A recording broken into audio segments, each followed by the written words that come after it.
the energy wash over you and through you.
Hello.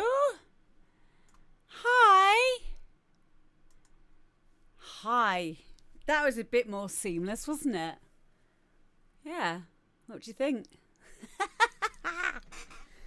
Well, what you didn't see was me realising I didn't have my stream deck. It was still over there. So I was rushing over there. Then I got all the wires tangled up. Ah. And then I had to go back upstairs as well. That's why I'm glad I've got one of these title songs now. Because then I decided to go back up and get my chocolate that I've got from Hotel Chocolat. They've been having a sale. My good friend General Bounce told me all about it. So there. Yeah, all the things that you didn't see when I've got this screen up. Like, trying to act all suave like I know what I'm doing. Hi, yeah. Oh, I didn't see you there. Anyway, how are you all? Are you good? Are you good? I'm good. Alexander said, thank you for an epic set yesterday. Thank you. Thank you guys. You guys made it. You made it amazing. And it was Richie's birthday as well, which was fabulous. There he is. He's there. Richie's here. Birthday boy.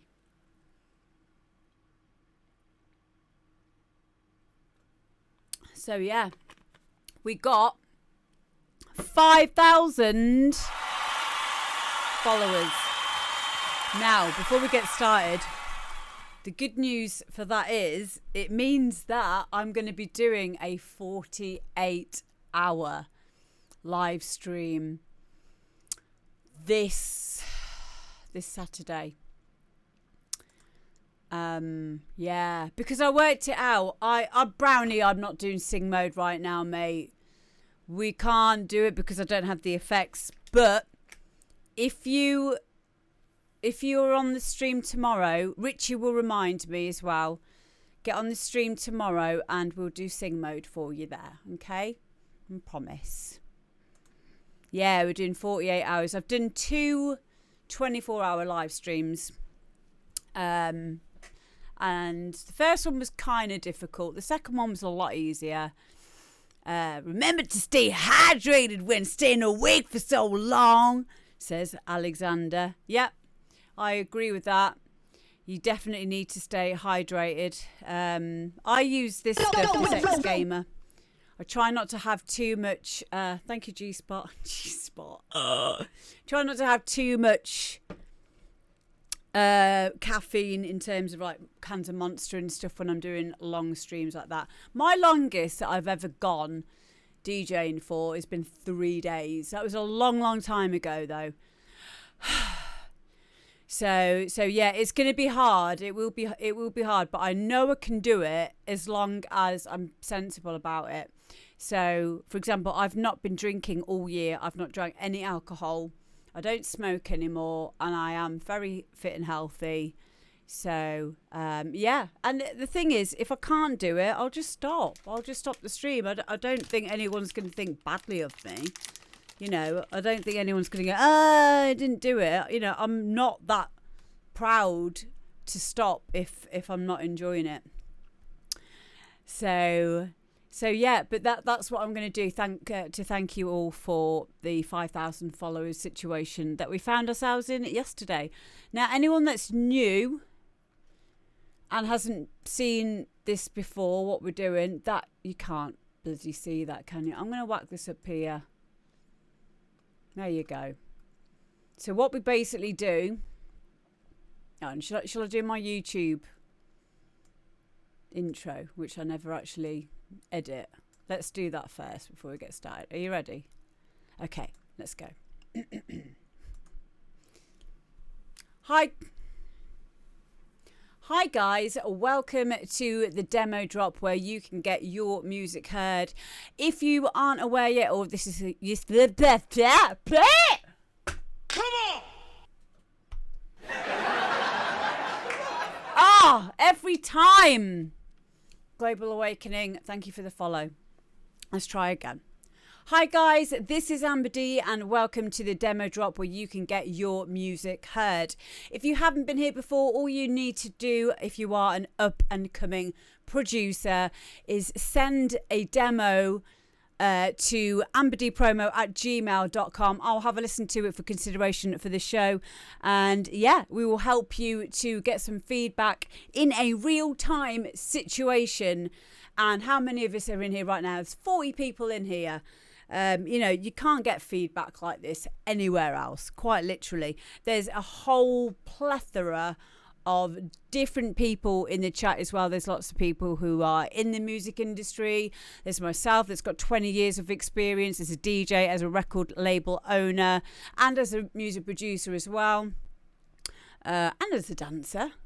So, you know, there's also another load of producers in here which are even more and a lot more experienced than I am.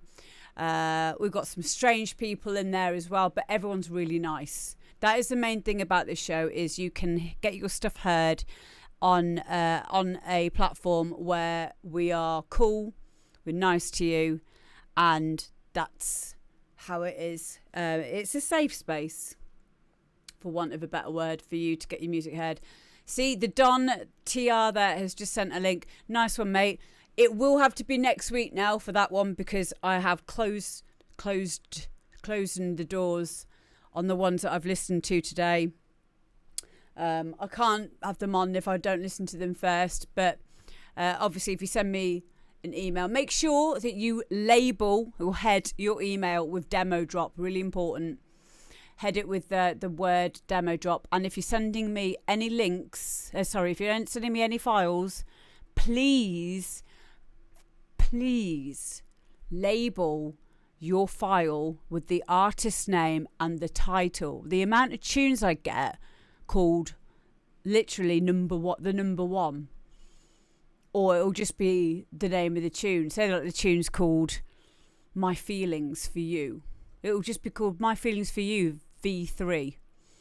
Like, I don't know who's sent me that then. You know, it just goes into an abyss on my bloody hard drive. No Rick Rolls.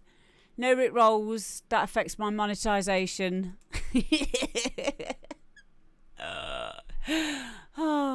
So yeah, it's really good to see so many of you here. Let's get cracking. So the first one we've got is a remix of Signum, Coming On Strong, and it's by a guy called, I think it's a guy, it might be a girl, called Lozzie. So sexist. All right, 1 second. Let me just find it. Ooh, ooh, ooh, doo, doo, doo. Oh, you're getting singing mode already, look, for free. Well, it's free anyway, but where are we? I don't think anyone would pay for my singing mode, would they, quite frankly, darling? No, I don't think so. Right, here we go. This is Signum, Coming On Strong, Lozzie remix.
Yeah, love that. Yeah, just so a few of you know, I had skipped forward a bit of the intro just for time's sake, because we've got a lot of tunes to get through. So a few of you saying that you'd like the intro to be longer. It is longer. It's the traditional 32 bars, I think it is, isn't it? 30 seconds, around 30 seconds of a bounce track. Oh, these chocolates, mate. I'm not even joking. Hotel Chocolat. This is General Bounce's fault. It's because they've got a sale on at the moment, all their Christmas chocolate. So it was proper cheap. And I bought 20 quid's worth of it. It came in a big box yesterday. And yeah, it's just next to my bed. I've been going to bed and then just like leaning over, like, you know, like that film Seven with the really fat bloke in it. That's me at the moment. Oh, here we go. So I loved it. Lozzie sent me 3 tracks in total. All of them pretty strong. As we all know, golden rule with Bounce. Get your name out there with a good old remix of a well-loved classic like this. Can't go too wrong. Gluttony, yeah. I am gluttony today. Nikita says, lovely, very nice, well produced. Sometimes it's tricky to remix such an iconic track and get it right. Yeah, exactly. Exactly that. I can't say it better than that. It is well produced, yeah. I like it. I will play it. I'd play it in my sets to get your name out there as well. I know the name Lozzie now, and I will associate the name Lozzie with good donk. And everyone likes a good donk. Next up, we've got 4 Mad Russians, and this is Holland Cycles. Now, this is from a guy who I know from DJing in Russia. I've met him a few times when I've DJed out in Russia. It's crazy out there. I love it.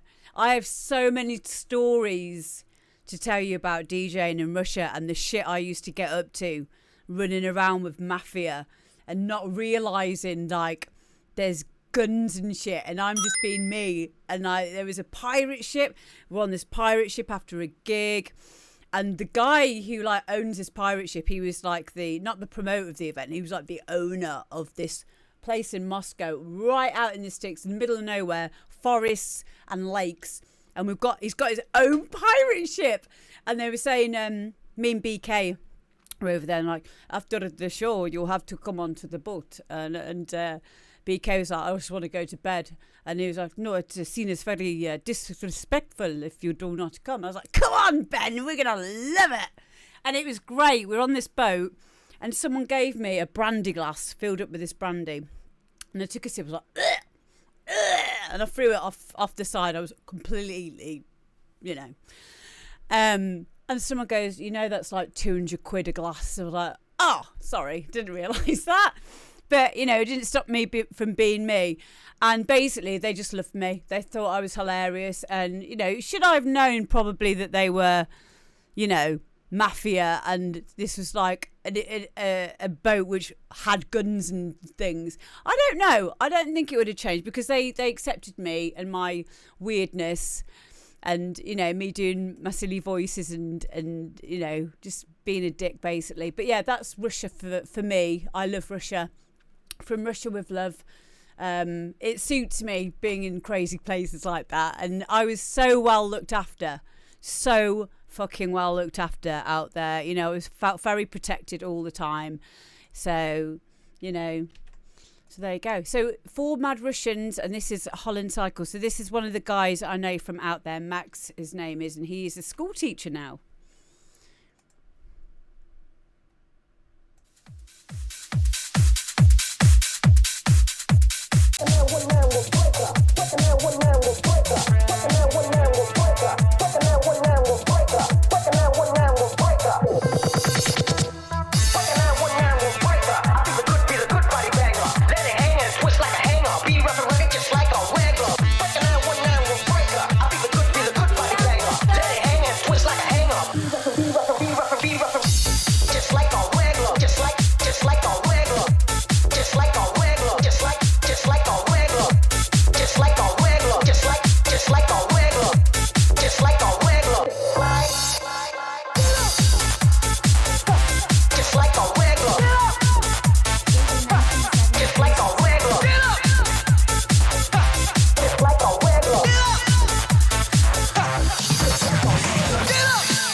What are people's ideas, thoughts on that one then? I really like it. This would go in my groovier, hard house, warm-uppy kind of sets. I would like to have seen the kick be more prominent in the mix. I liked the more organic use of the party time vocal, because it was kind of off the grid a little bit, so it wasn't quantized or snapped to what I'm used to hearing that sample being used in a hard house tune. And I like that because it made it more interesting again to me. I mean, I've heard that sample so many times, but it was used in a way that was feeling it was a bit more organic and again interests my ears. So there, slightly lower volume to the vocals maybe.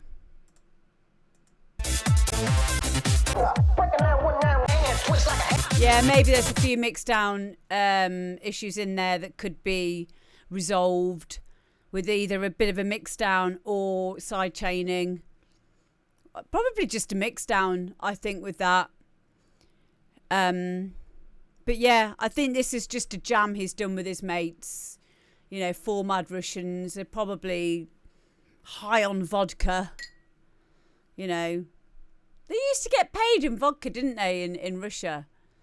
Like, that was a thing. That's crazy. That's crazy. Imagine that, going to work, getting paid in vodka. Mind you, I've had a few gigs like that, to be quite honest with you. Anyway, moving on. Well done, Max. Really like that one. Okay, this is Mark Ross, who I've known for quite a while, and this is Foundations.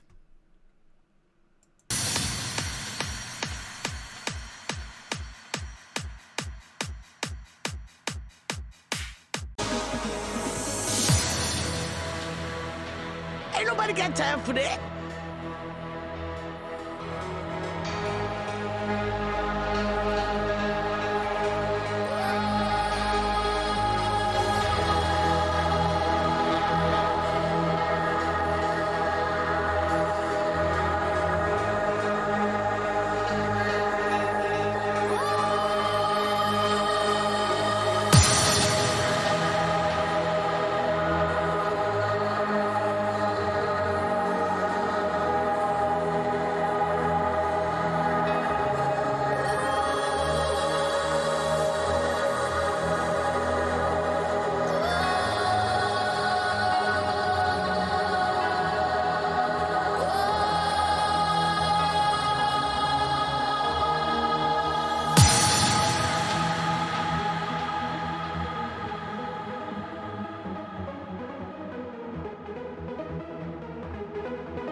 go. That's Mark Ross and Foundations. So, yeah, I agree with a lot of the people saying about the mix down. The mix down just needs work on it, but really good ideas. Yeah, exactly. This is the good thing about being experienced as a producer, as a DJ, as a record label owner. It's really easy for us to hear a good idea. So don't worry about it if you are an up-and-coming producer, artist, and you can't figure out how to do the mix down. And certainly mastering is much, much later on, if at all you mastering. So it really doesn't matter. You know, to the trained ear, we can hear the ideas, we can hear the raw creativity behind what it is that you're trying to convey and express in a piece of music. So, and we kind of can do that for you. Like, I can hear in that the vocal was probably put in that a lot later on from the track being first made. It certainly wasn't there when the track was first mixed down. There was a mix down for the track, and then there was a second mix down with the vocal being applied afterwards. Sometimes that will work okay. Most of the time, having a new mix down within a project instead of trying to put it over a finished render is the best way to go about things. Yeah, it just needs work on the levels. That's it. Drake says, I feel it didn't have enough power on the drop. Yep, that can be another thing as well. Getting and holding the tension in tunes is a really fine art in itself. Something that I use, I even use it for my radio shows, is a wonderful plugin called... forgotten what it's called, haven't I? I was doing it just as I was going to say, you're going to forget what it's called. You're going to forget what it's called. And then part of me went, no, I won't. And I have. It's Dada Life. And it's called... It's the reverb one, guys. It's the one for... Not the sausage fattener one. Endless Smile. Thank you. Fuck's sake.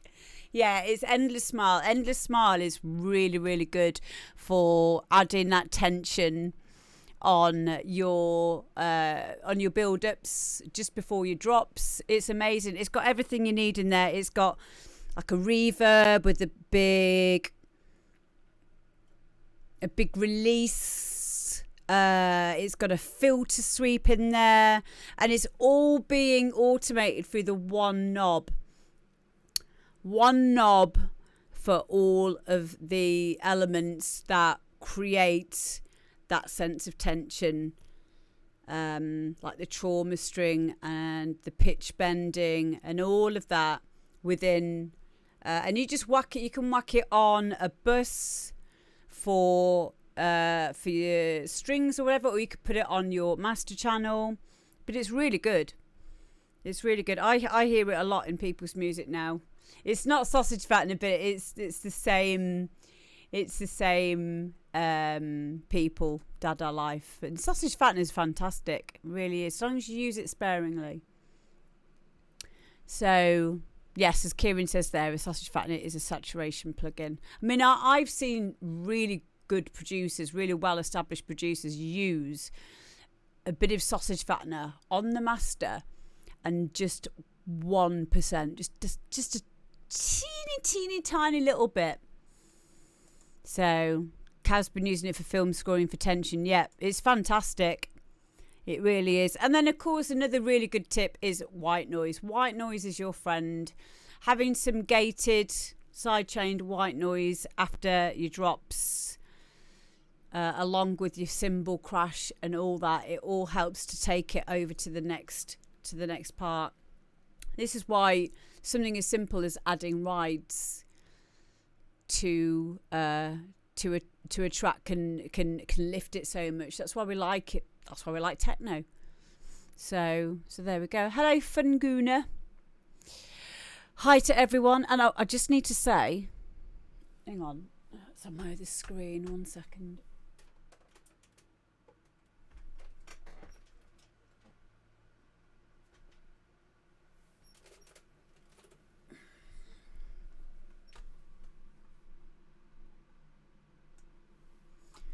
I just want to say happy anniversary to Daza, who has been subscribed now for 3 months. 3 months. Thank you very much, darling.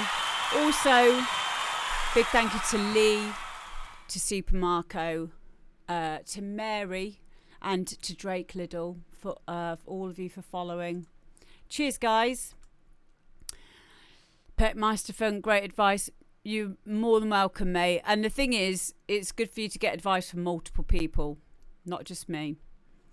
So, okay, the next one is Andy Bop H or Boff. I'm not quite sure. Boff or Bop. Andy Bop. And this one's called Being Human.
Well, guys, that was Andy Boff or Bop Huh.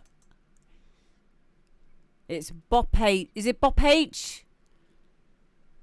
In the chat there, it's Bop H _DJ. Please let me know because I don't like mispronouncing people's names. Boff is Boff. Thank you. Oh, I was right first time. Okay, that's all right then. That's that sorted out. Yeah, your ideas are great, mate. Your idea, even down to where you put a reverse cymbal crash. You put a reverse cymbal crash in a place where it doesn't normally sit. And I liked that. That on its own, I was like, yeah, extra points. All that this is everything that's in your track, especially when everything's just competing for sound for space. So it's really simple. This is just going to take a little bit of subtractive EQing on certain elements. Not a lot, just a little bit. And using something, with your kick in your bass especially, using something like LFO Tool will really help you to shape that, especially the buzzy mid-bass sound that you've got there.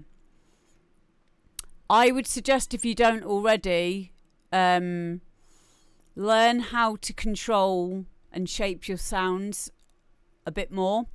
If you are working on this project and you have a limiter on the master, take it off. Take it off. Honestly, so many people...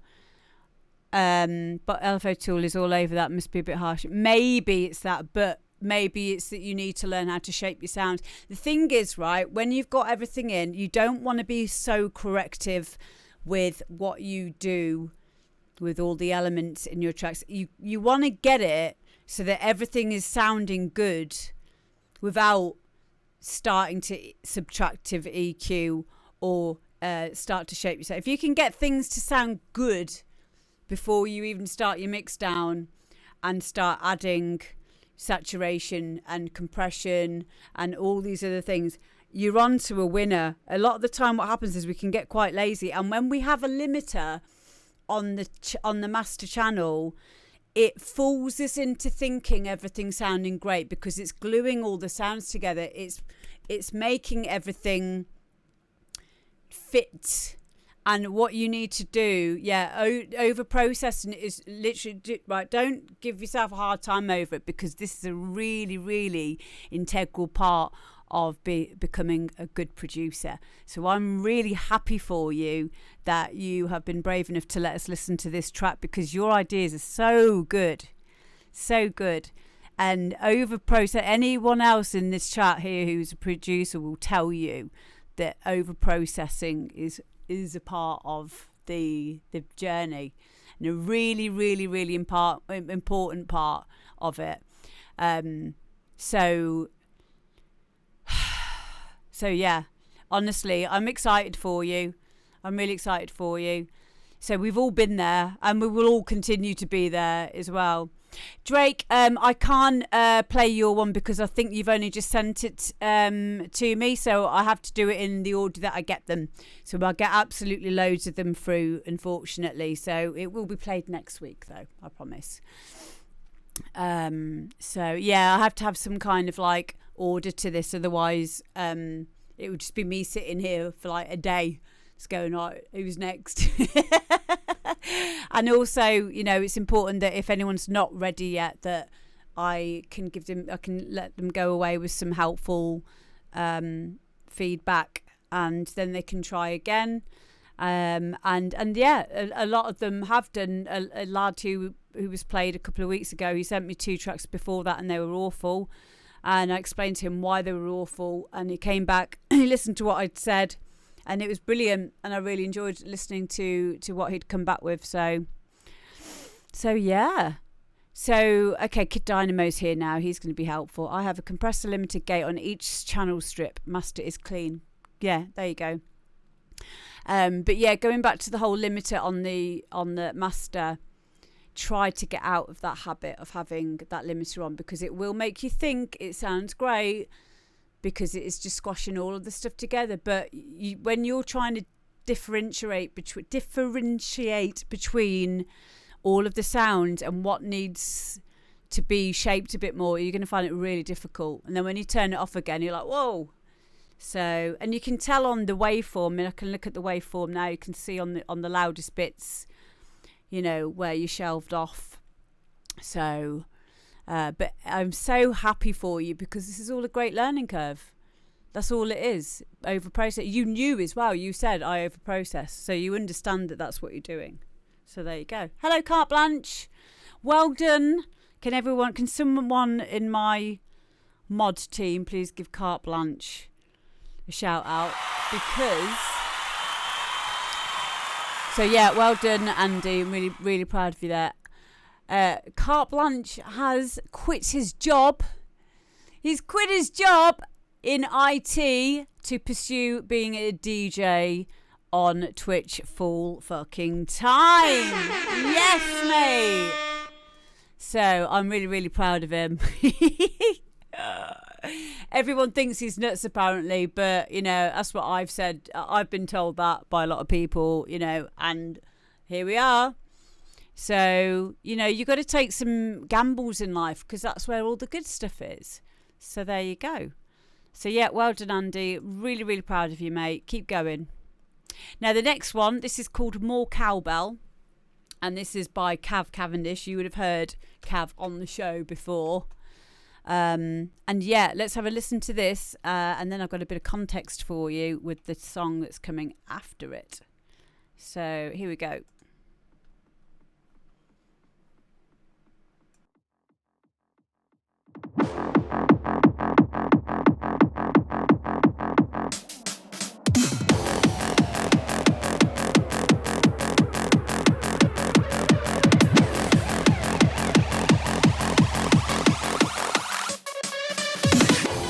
I gotta have more cowbell.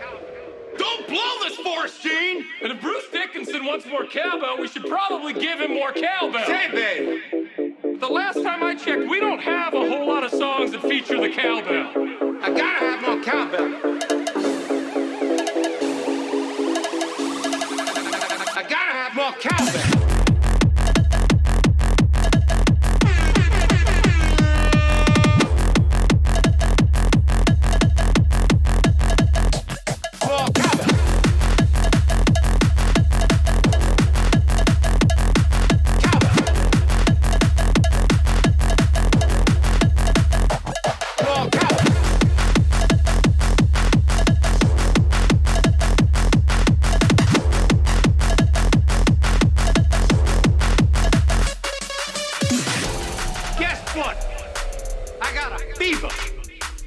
And the only prescription is more cowbell.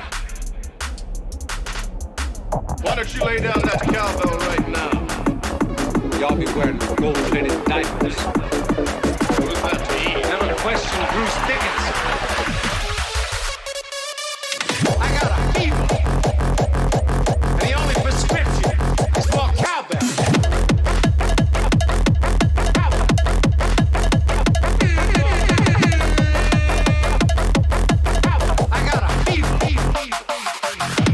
Prescription is more cowbell.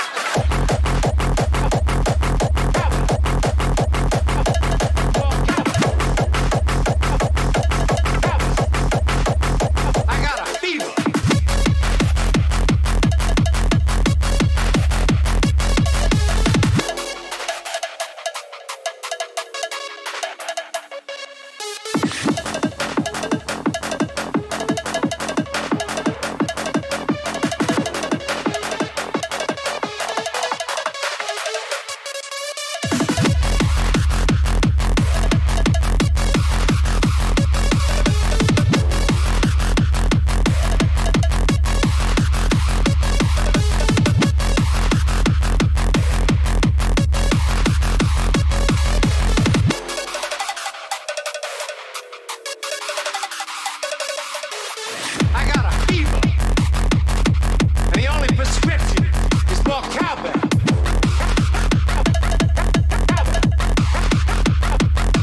Very good. I really like it. Yeah, me and General Bounce bought a lot of Hotel chocolate the other day because they've got a sale on. So just be quick about it. We're into our chocolate now. I really like that, Cav. I did see in the chat then you just said that it's a bit rough, work in progress. Get a few, yeah, Drake, Lidl there.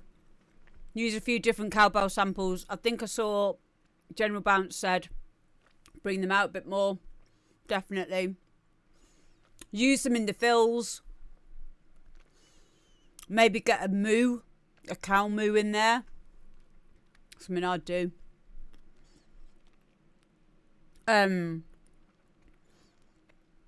Yeah, it just needs more, and it just needs beefing up a bit more as well. I'm sure you'll get round to doing that. But all the ideas are there. All the ideas are there. It's a great tune. It's a great cheeky tune. And someone said as well that DJ Seaweed would really like this tune because he uses that as the sample, the vocal, as an alert probably or something. I think Electra said that earlier.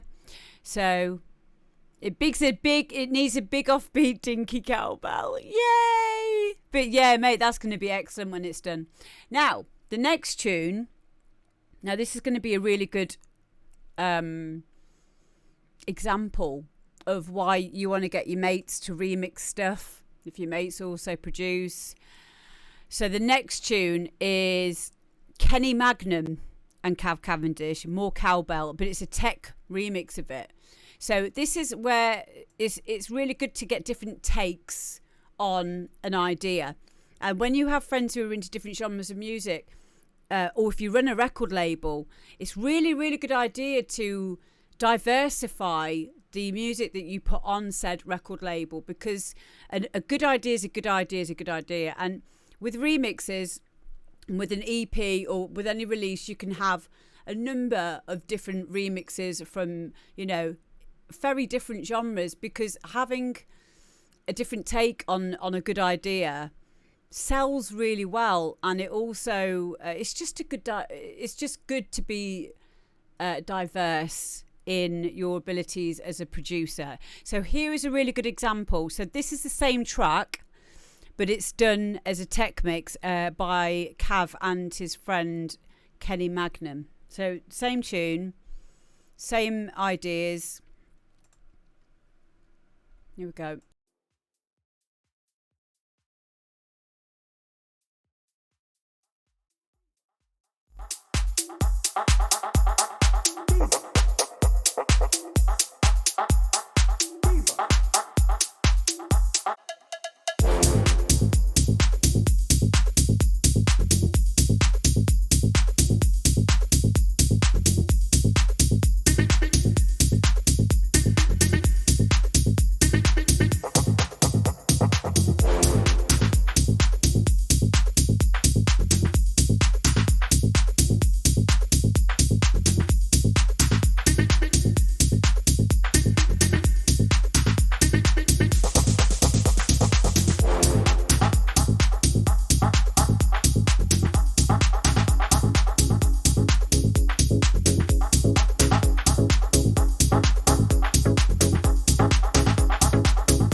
cowbell.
So yeah, that is the tech remix of a hardcore original. And I love that. I love that about music. I love that about taking an idea. There is actually a YouTube, someone might know which one I'm on about. There's a YouTube channel where they flip the same sample and they get like 4 Ain't nobody got producers time for that. to take the same idea and then put their own take on it. Thank you for the follow there. Good night. And it's always really interesting to see how different producers, different artists express a certain idea. So, you know, it's good to like I say, if you've got someone you know who makes music in another genre to yours, get in the studio with them, ask them how they do certain stuff, because you can take that back into your preferred genre. Same as DJing. But yeah, I really like the simple ideas with that. It reminded me a bit of very early electro as well on some of the areas. I don't know if Kenny's in. Oh, there. Speak of the devil. Hello, Kenny.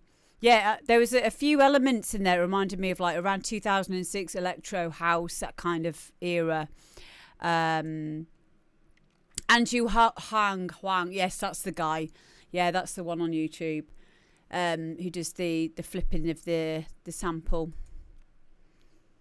There you go. General Bounce says the bass on mine is sorts of Camel Fat, Left Wing and Cody Do. Yeah, it's good stuff that, and you know, it's stuff that people are buying. It's relevant, and I just love the idea that, you know, you've taken something that could be quite comedic in a genre such as hardcore, and you've gone and made it really like chin strokery. Yeah, you know, in an accessible way. I love that. Well done. So yeah, well done, guys. Really, really like that. And that's why I wanted to show both of those tracks next to each other, because I'm hoping it will inspire a few of you young guns. Now, before we move on, Carte Blanche was saying about wanting to start and getting into music production, but feeling that it's a bit late in the day. It's not, mate. Just to think of it this way, right? 5 years from today, right? 5 years. You can't stop time. 5 years from today is going to go. Now, in 5 years, you can learn so many things about music production in 5 years. You can learn so much about music production in 3 years, right? In 5 years, you can pretty much get what you need down. And the great thing about being older and being a DJ and and knowing what tunes you like, because you've already got the experience behind you to make better decisions than you would do when you're younger. And you know, when you're younger as well, this applies to both female and male producers, you're a bit more interested in going out and, you know, chasing a bit of vagina, for want of a better word, or a bit of tail. You know, your mind can get occupied on other things, and when you're a bit older, chasing the WAP, there you go. Fuck's sake.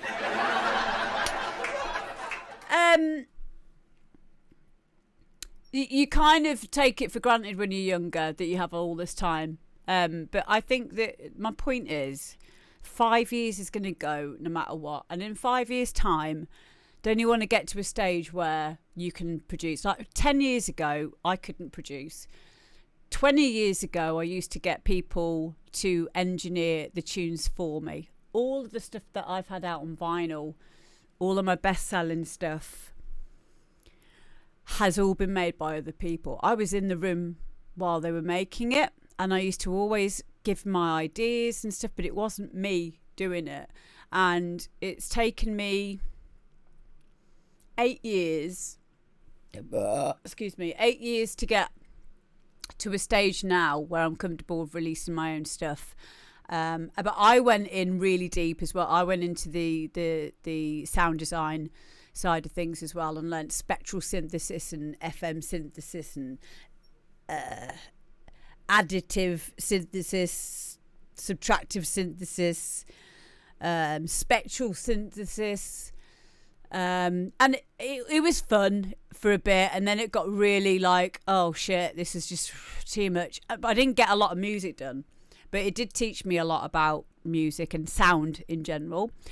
You don't need to go in that deep anymore. Ableton's great for getting the job done. It's never been easier or more accessible for you to be a good producer. So please do not be disheartened. I mean, it is hard. Learning to make music has probably been, and has been actually, the most difficult thing I've ever done in my life. And it goes parallel with the journey of self-belief, self-hatred, self-belief again, self-hatred, no ideas, loads of ideas. But we're all in the same boat, and this is why these things are really important. So, you know, I would say to any of you, not just carte blanche, I would say to any of you, just start learning, and please soak up the tutorials that you find on YouTube. We didn't have them years ago, and 16 years ago I did a BTEC National Diploma in Music Technology, and we used Cubase 5.2 VST, which was the older one. This is before they had audio pools. You used to have to key in your CC notes for the MIDI keys to work. We rewired it with something called NN19 sampler with Reason. It was a kerfuffle. It really was. It wasn't fun. It's a lot more fun now, and it's a lot more accessible than ever. And you just, if you just get started. And you mentioned as well that you want to make little mashups and edits and stuff for your DJ sets. That's where it starts. That's where it starts. So you get going with it. Believe in yourself. All right?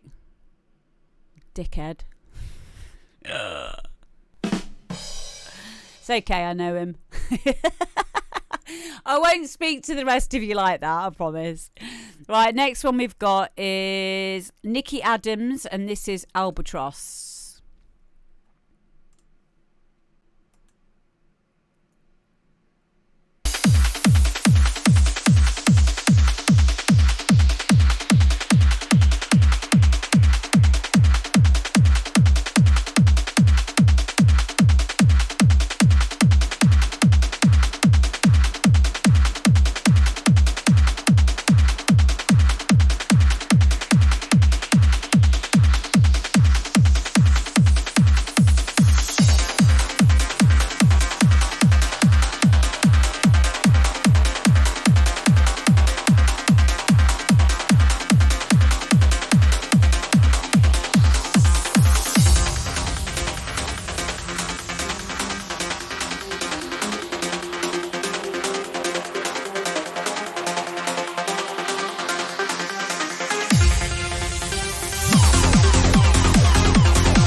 tell you so that you don't waste your time.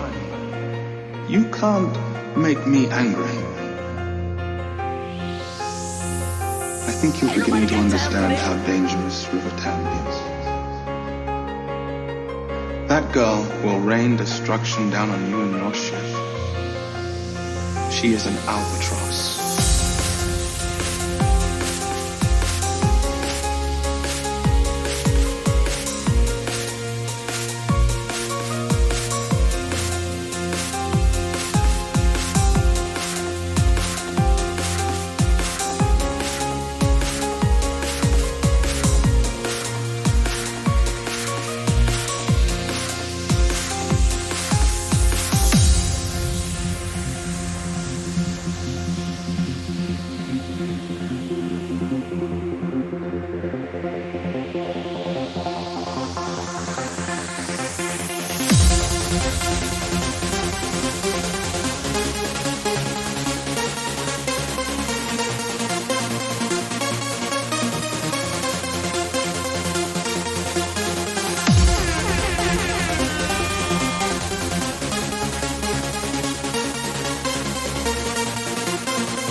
She is an albatross.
Yeah, really like that, Nikki. Nikki Adams once again, brilliant tune. It does go on for another breakdown as well, but we do have loads and loads and loads of tunes to get through.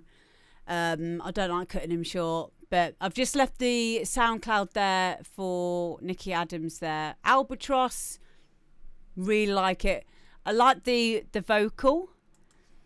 Does it say like she is an albatross? She's an albatross. I wasn't expecting that. It reminds me a bit of an old Engelbert Humperdinck tune called Lesbian Seagulls. I'm not even joking.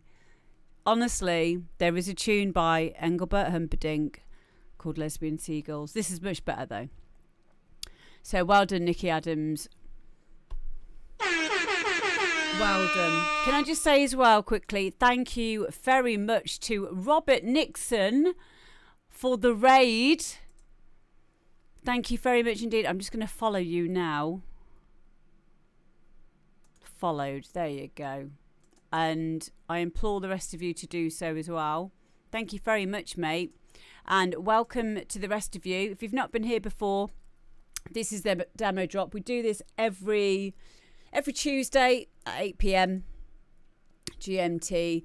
And basically, it's a time for you to, as a producer, budding artist, to send in a track that you've made, and we will listen to it, give you some advice on it from the perspective of the DJ, of the record label owner, of the music producer, and of course as the dance floor occupant, and yeah, all of that. So people have found it really, really helpful, and I will continue to do them as well. And yeah, a lot of people have found other people to collab with through these. It's been amazing, hasn't it, guys? It's been great, and it's you guys that make it so.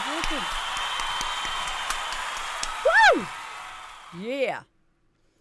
So yeah, that's basically what we're doing here. Hello to Lady Paints a Lot. How you doing? Musical Tinder. It is.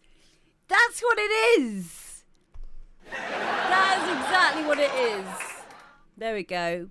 Helping people to make sweet, sweet music. There you go. So yeah, next off we have got Danny Ward, and this is Mambo. This is a good tune. I quite like this. I remember hearing this about an hour ago before I started. You'll like this one. Here we go.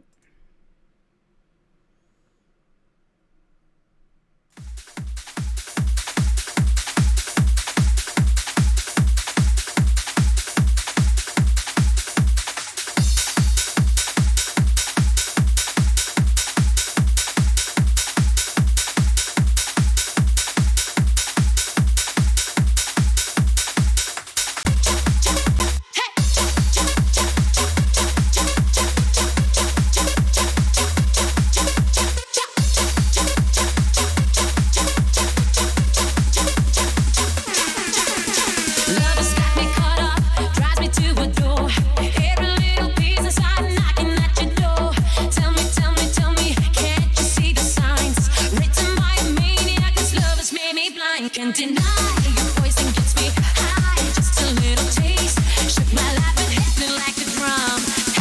Hey, I feel the mambo, you make my heart move. Hey, just like a mambo, I let it out. Mambo,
with the magic's done. Let me stay up high, baby, here I am.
Yeah, I really like that one.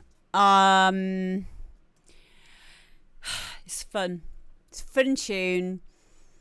That would go so well in my bounce sets that I do on Twitch. It makes me smile, you know. It made me smile. It made me move. I've not heard that vocal before. I don't think. So that's a new one on me, but it felt like it was an instantly recognisable vocal. It's an old Eurovision tune. Oh, brilliant. I fucking love Eurovision. Oh, I think I do know it. Do you know what? I think I do know it. I think I just haven't heard it for a very long time. Spanish Eurovision entry 2005. Wow, there you go. Yeah, I love it. It's just, it just exudes positivity. It's just fun. Fun. Yeah, I like it. I don't have anything to add really on production side of things. Maybe it could have had a bit more of a melodic riff in there. Something a bit more heads up-ish. But maybe that's just my own personal preference. Like, I love it. It could do with some more melody. You know, sometimes I think this is the thing as a producer, right? You get two kinds of producers a lot of the time. Obviously, we're all on the spectrum, but you get the ones who are extremely technically gifted, really, really good at sound design, shaping sounds, making sounds, that kind of stuff. And then you get the ones who are great with the creativity or the melodies, the harmonics, the top lines, and all of that. And it's bringing the two together. We're definitely all on the spectrum, aren't we? Yeah. It's about bringing those two together. So if you know your strong points are that you are technically good at sound design, getting clean sounds, getting the job done, arrangement, all of those things, you've got a formula, you've got a template, and you're done with that. You know, you've got all that down, you've got your workflow down, you've got your you know, how you do your channel strips down, you've got everything sorted like that. Then find someone who is more musical and try and collab with that person, because you'll probably find you'll get a lot more good ideas and a lot more inspirational or original is a better way of putting it, original ideas in that kind of a collaboration dynamic. So there you go. Dave could take on any chaser at Mastermind and win Eurovision is his subject, definitely, without a doubt. But yeah, I love that. But yeah, maybe slightly more melodic. Would have been nice to hear a bit more of a melodic, something that was mimicking the melody of the top line. Would be it. That would be all you'd need, really. There's no sound alerts today, C. James, so keep your channel points. Richie B said tonight I'm going to play Rush on Me. Yeah, I did say that, but I forgot that we're not doing a DJ set tonight. I can play it at the end if you like, or I can play the new one that Heads Up has done at the end if you like, and everyone's happy then. God, you know, I thought I had control over my fucking channel, but no, you lot have now. So, oh well. Whatever. Hello to Evelyn Music as well. So yeah, I liked it. Danny Ward. I'm going to be playing that tune a lot. So next up, we've got another Danny. This is Danny Gibson, and this is called Hear the Bass. Bosky, our channel. Fuck you.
go. That's Daniel Gibson. Excuse me. Hear the bass. Now, kick and the bass and that are perfect. The kick and the bass have obviously, in that track, been worked on really well. I'm really enjoying the chocolates, mate. I'm feeling emotional about the fact that I've only got 3 of them left now, and I don't want that to be the case, but I'm going to be probably very upset. The kick in the bass, especially when it kicks in after the break. Let's have a quick listen again.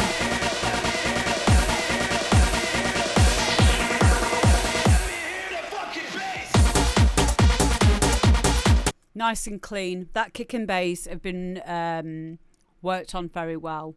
The other elements, not so much. The vocal, let me hear the fucking bass, is not high enough in the mix. We can't hear it very well. It could be. I don't think it's the fact that it's too. I don't think it's. Just needs to be brought up more. That it needs to be brought up more. If you're going to use a vocal like that, and it's quite a expressive vocal, don't sit it back. Use it. You know, let me hear the fucking vocal, you know. So that needs to be brought up. Kick and the bass are perfect.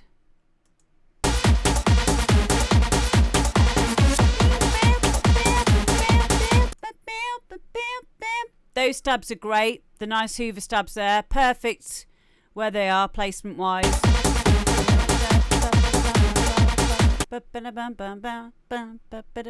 That fighting for frequencies a little bit with the Hoover stabs that I've just mentioned. So possibly try a different sound for that.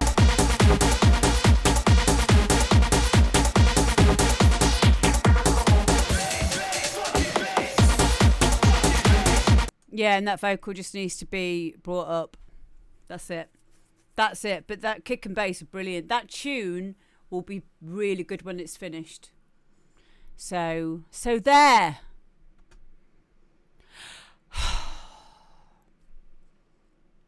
Bosky, got his synth there, please. Yeah, that's all it is. It's again, you have to complete tunes in order to level up. There's one thing I'm terrible at doing is finishing a track, listening back to it, and then improving with the next one. Every single track you do, you should be improving from the last. And that will be the case for years and years and years and years, hopefully. And if it's not, then you're either plateaued or you're fighting it, or you're not being honest enough or letting people listen to it enough. I do that quite a lot. But yeah, you have to finish music to move on to the next thing. So there you go. Yeah, the groove is important, really important, and everything else is perfect about that. It just needs to be executed a bit better, but it will be. You know, it's inevitable that this producer is going to get better and better and better. So, because I've heard a few of their tracks now, and that has been the case so far. So there we go. Next one is Rico and Crisis, and this is Step Brothers. This one's brilliant. You're going to love this. Now, for a bit of context, Crisis is a guy called Chris. He's one of my students in my DJ group, and he also plays a lot of Warzone. I think it's Warzone with my other half, Guy. And you guys are going to love this. Really good tune. All right, step. This is not over yet.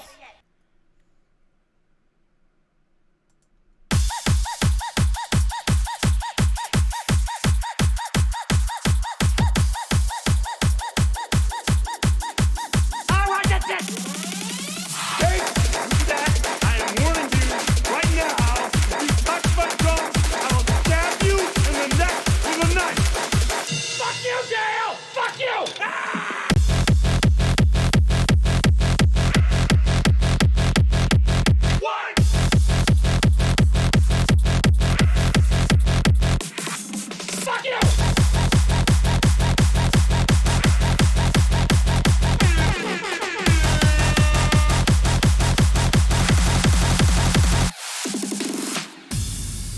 man, did you touch my drum set? It's just weird, because it seems like someone definitely touched my drum set. Yeah, that is weird. 'Cause I didn't touch it. I know you touched my drum set, and I want to hear that dirty little mouth admit it. Out of my face. Roundhouse. You swear in your mom's life that you didn't touch it then. Oh, shit!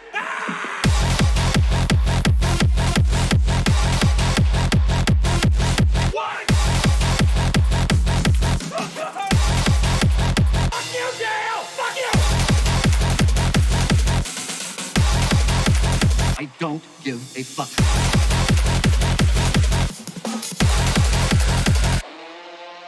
Hey! Did you touch my drum set? Hey, knock it off!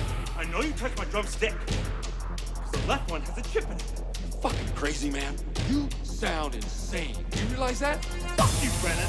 I know you touched my drum set, and I want to hear that dirty little mouth admit it. Out of my face. I'm gonna roundhouse your ass. You swear in your mom's life that you didn't touch it then. Oh, shit! That's because you fucking touched my drum set, because I know cops doesn't start till 4.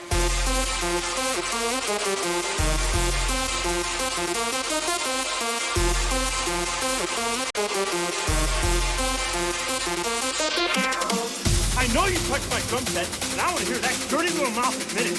Out of my face. I'm gonna roundhouse your ass. You swear in your mom's life that you didn't touch it then. Oh, shit!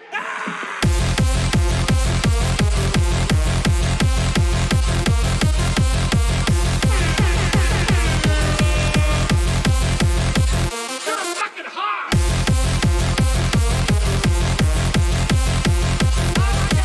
Fuck you!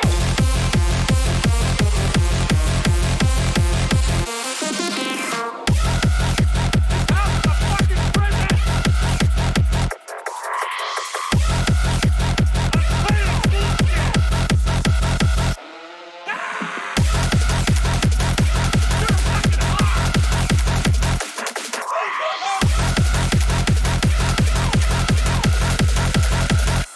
All right, that's it. Hey!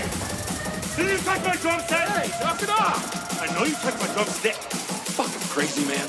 You sound insane. Do you realize that? You should be medicated.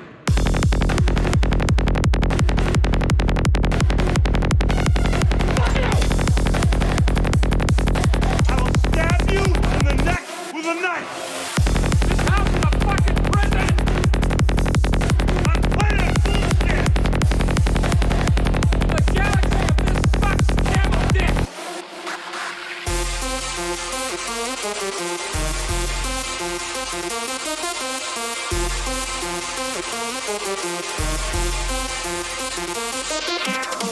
I know you touched my drum set, and I want to hear that dirty little mouth admit it.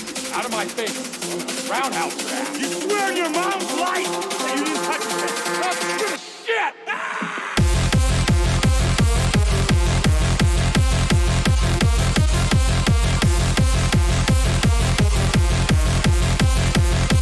You're fucking hot!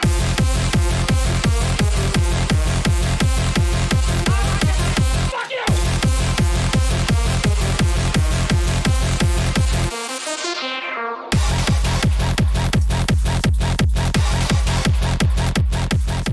Yeah, I love that. I absolutely love that. I agree with a few of the comments there about the vocal maybe being overused, or it could just be used a bit better, maybe with a bit of gating, especially on the fills where it drops out. It felt like it maybe on some of the vocal cuts it was just a bit lazy. It could have been more articulated on the and syncopated with the rhythm of the vocals a bit more on a few of them, but it's a fun track.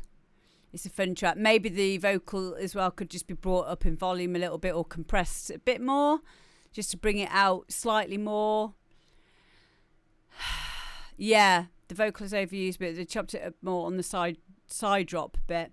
Yeah, the thing is, it can be very laborious chopping up bits of audio. I've done it many times myself, and when you just want to get a job done, sometimes you're like, yeah, that will do, because you forget that people will take notice of that. I always appreciate it when people spend a bit more time on, you know, processing of vocals, just to get, you know, that little bit more, just get it slightly more tidier. It definitely would, but it would be great in this track for that to be the case because of it being choppy and changey. So, and that has, and the vocals don't have a lot to hide behind. It's not like you've got lots of loops in there like tech key or hard trance or whatever. So yeah, great track. And it made me smile. And that is the main thing. It made me smile. It made me laugh. And I love the cheekiness of it again. So well done.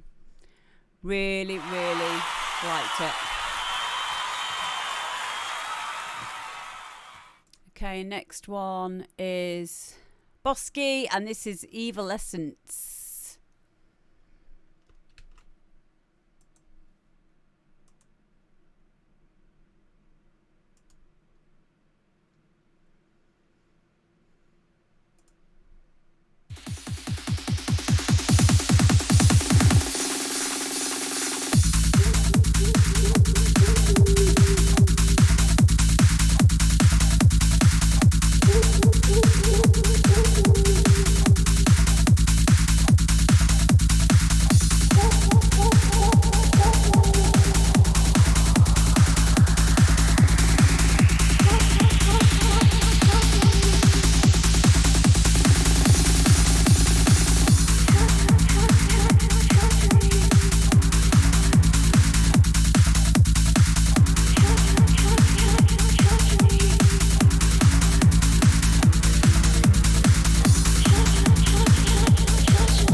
Yes, mate. Really, really like that.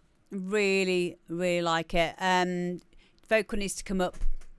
Definitely. It needs a slight EQing as well on the mid to high. Just a tiny little bit, just to bring it out a little bit. I don't know how clean that vocal is. If you've got the if you've got a clean and dry version of that, maybe that's the reason why you've kept it low.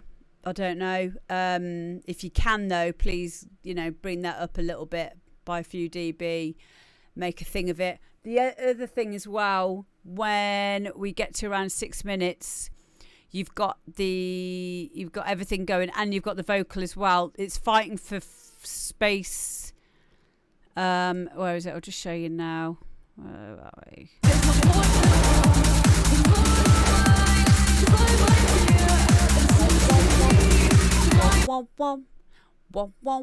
That one is fighting for space with the vocal. That may sort itself out to a degree when you bring the vocal up in the mix.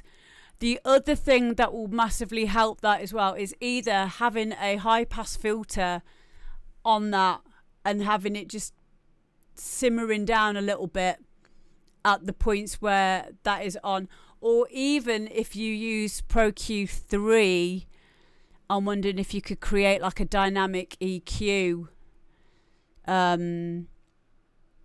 with that, just so that it's allowing that vocal to come through without you having to get rid of it completely. So, those are just a few ideas for you to make some more. Yeah, sidechain the vocal against the other elements would be a good idea. Pro Q3 is great for that, by the way, with the dynamic EQ option that's on there. It's really good for like hi-hats and stuff as well. So, but yeah, that's all it needs, is you just need to do a little bit more work on executing those last bits. I like all the elements. That's why I'm not saying to. That's why I'm not telling you to like drop out that what thing altogether, because I like it. I like it a lot. I just think that it could just sit better. But yeah, really well done. Where's my applause one? There we go. Yay! Well done, mate. We've still got loads to get through today. Honestly, it's ridiculous now. I'm happy though. I'm happy to be here. I'm not doing a live stream as in a DJ set tonight. So we've got a few more to get through. We've got 3 more. So we've got Insanity and Josh B, and this is Little Teeth.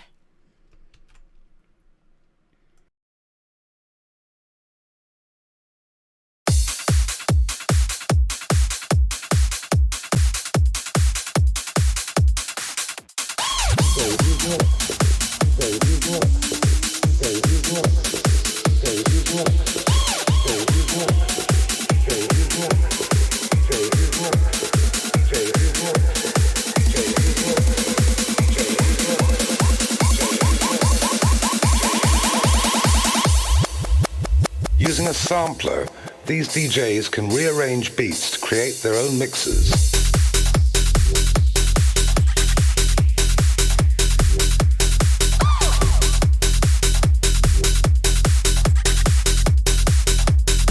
A state of ecstasy.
DJs can rearrange beats to create their own mixes. The so-called dance music producer can sometimes be no more than a common thief, time stretching, filtering, reversing to make their own groove, taking something from the past to create something new for the future.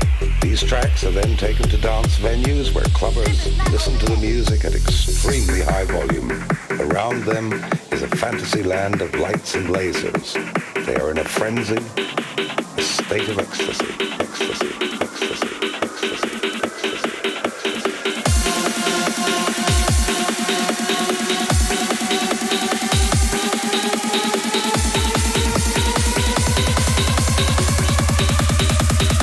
State of ecstasy.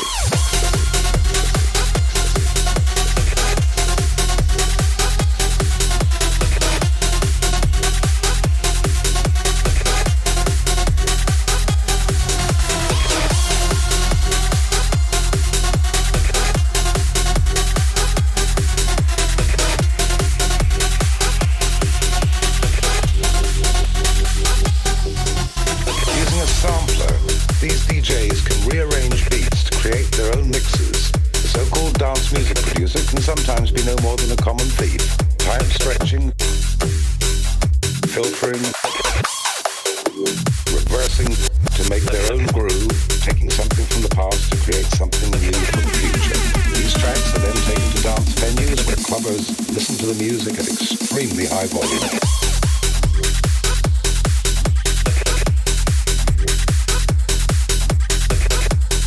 Wow, what an amazing tune there. Insanity and Josh B, Little Teeth. Oh, I get it now, not teeth, teeth. You little thief, you little thief. Yeah, I loved the hello Josh. Josh is here. Mate, give yourself a round of applause. I love the ideas in that. That's a kind of a track that I used to, when I used to get commissioned to do like a compilation album, I would start off the compilation album with a tune like that. I loved the context of the little vocal snippet there about, you know, stealing ideas, and then I loved the fact that you were emulating what he was saying in the music by, you know, doing your reverses and the panning. And all of that. It was, you know, it's great because it tied it all in. There was a point to this song. It had a story, if you will, or it had, you know, it kept within the context of what it's about. And, you know, the name Little Teeth. I won't forget this tune. Now, it's really difficult in this day and age when you have disposable, very disposable music. It's all digital. So we don't have...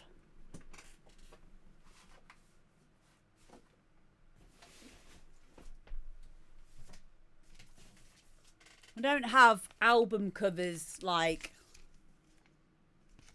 Salt and Pepper Push It anymore. You know, we don't have album, we don't have sleeves to vinyl sleeves where we remember what they look like, you know. So we have to have a way of remembering what tune is what. And I will remember that. If I go looking for that in my folder and I see Little Teeth, I'll remember what it's about. And I'll remember the bits that I loved about it. I've already made a snapshot about the little bits that I enjoyed about that. So I think that's great. It's really difficult. I find it very difficult to have a theme in mind when I make a tune. I just go in there and I start messing around with things. Oh, that'll do. That's nice, you know. And because I'm more music orientated. And then Guy said to me once, "You need to have an idea in your head." And I said, "Well, how do you do it then?" He says, "Well, I have like a character in my head or a person, you know, something to focus on, something to tether what you're doing to, and, you know, to be able to focus on that so that it's not just so ambiguous that, you know, it's not really got a point, and then you just call the song something like Forever Limbo or something really abstract, You know, you've got a really great idea there, and I love the fact that you called it Little Teeth as well. So yeah, well done. But yeah, it is a good idea to have a theme, have a reason, have a person, a character, a story in mind when you're making a tune, because it allows you to limit yourself in a creative way. Limitation is very important with creativity. So yeah, brilliant. Well done. I'm really impressed. Thank you as well to everyone who's been following. DJ Badine, Muffin, Willie Wooshel, Ubat Sam, Marty Riggs. Thank you, Miss Easy M's 82 for the host as well. You guys are amazing. Well done, mate. So next one is CLK and Lee Coulson, Untethered. You'll like this one as well.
So I'll hear people say, if you believe it, then you can achieve it.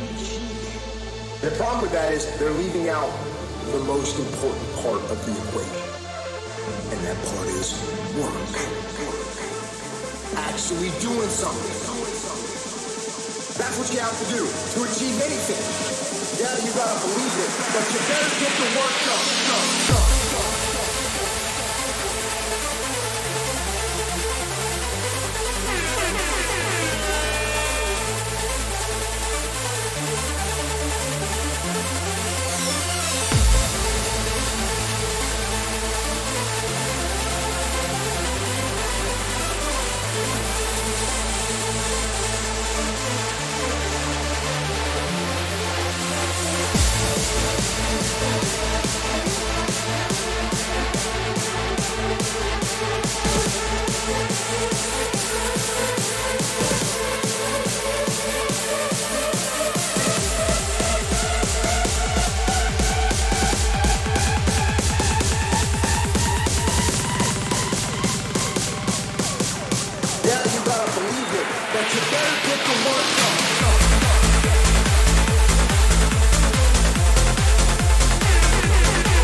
in there. 143 beats per minute. See, I thought that was about, I was going to say 146, but then I thought, no, 148. But it just goes to show it really doesn't matter about BPMs, guys. It's not too slow. It's a chugger. It's a chugger that I think it would probably lose a lot of the elements if it was too fast. It could take going a bit faster if you wanted it to, but you know, energy is not to do with beats per minute. It really isn't. People need to get out of that frame of mind. It's important that you don't equate faster with more energy, because it's just not the case. It means absolutely nothing. That's why we have pitch controllers, because you can play at whatever speeds you want.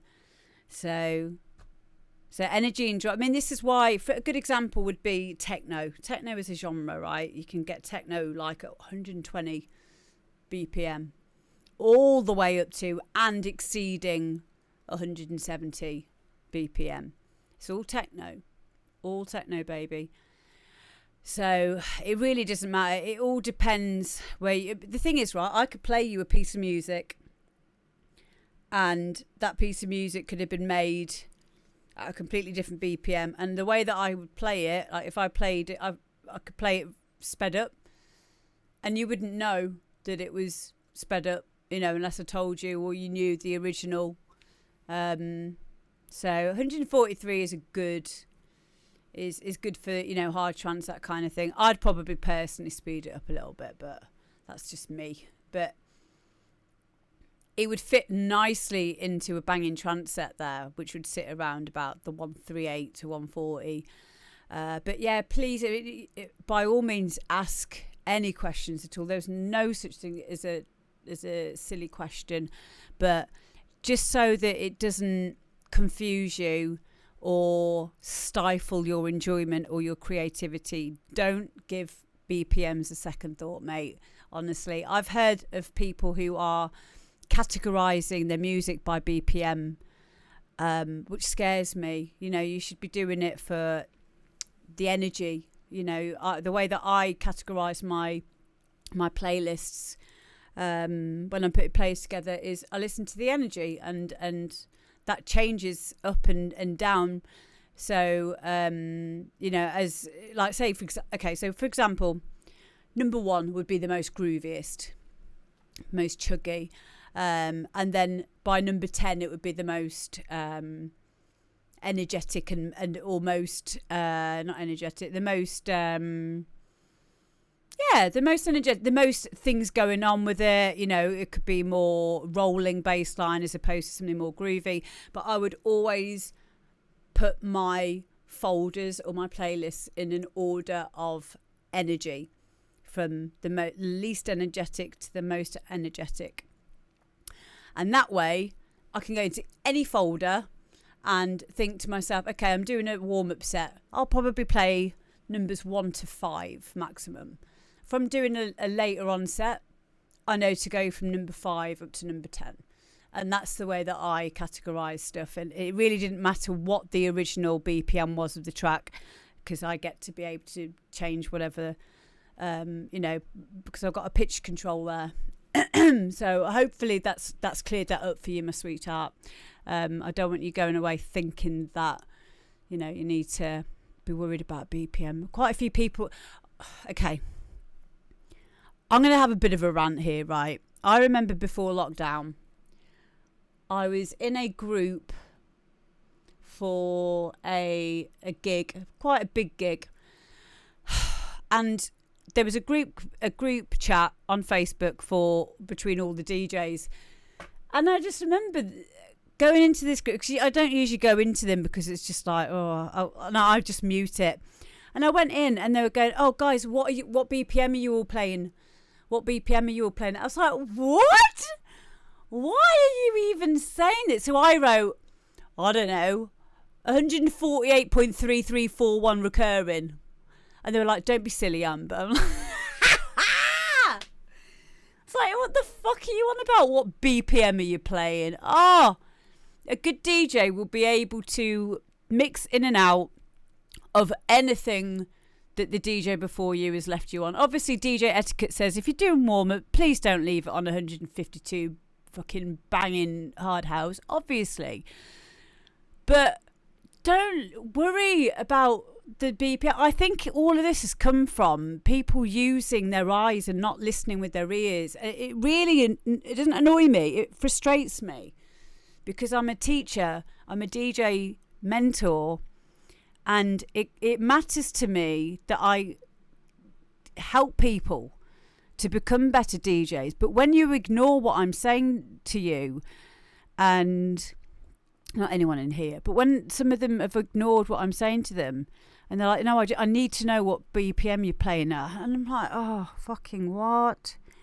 It's not about that. It really isn't about that. And I really wish that people would stop worrying about that. So I'm really, really happy. Whoever that was that mentioned about the BPM, I'm really, really glad that you have, because I don't want you worrying about that. People will get in your head about that, though. So General Bone says, if you need to know what everyone else is playing before you get there, then you need to get another job. Yeah. I think it comes down to nerves. I think it does.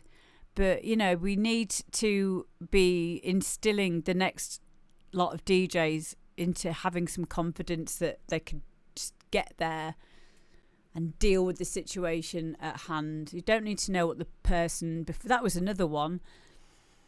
What's the last tune you're going to be playing? I don't know. I actually don't know what tune I'm going to be playing. I won't know up till the day sometimes.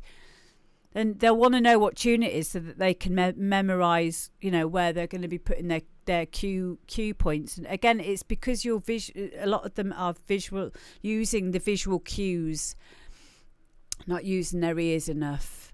And it worries me because when they get into a situation where the screen's not working, they're on older decks, or, you know, they've got a crap sound system, or there's no quantize, or they've got to use CDs, a lot of them fall apart, and it worries me because I know that a lot of them will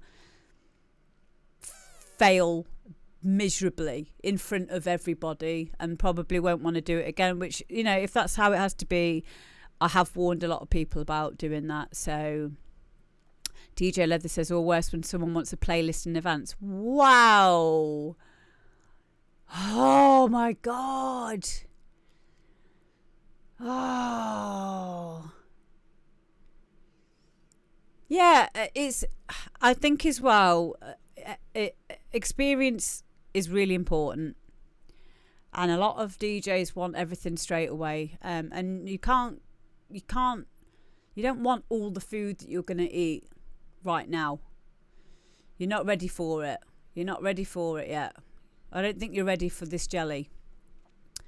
But, you know, for a lot of you, not anyone in here, but, you know, a lot of people think that it's the same DJing at home as it is on a big setup. I had a big wake-up call with that one. The first time I played at Magna, and this was back when we played on turntables.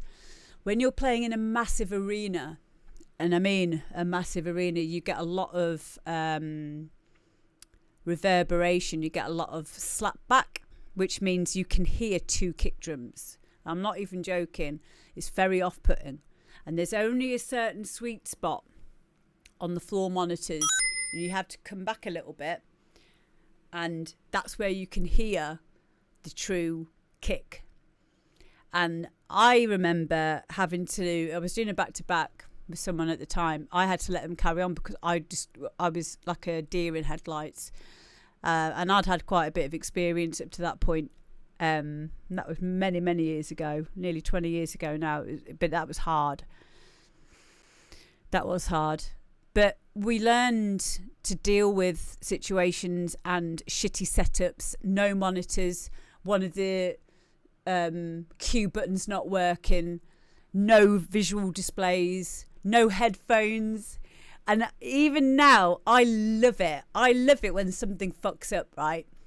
And this is why when I'm doing my live streams, I can mix unaided, do all my silly filters, talk to you guys, have a laugh, mess about, because I've done all the hard work. I've learned how to get that skill set so autonomous. It's just ingrained now. I can do it in my sleep. I could do it for 48 hours, which I will be from Saturday.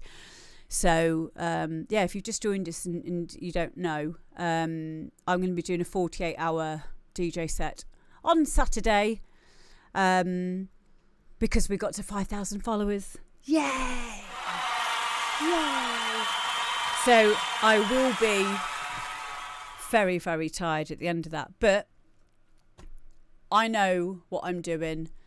I am a trained professional.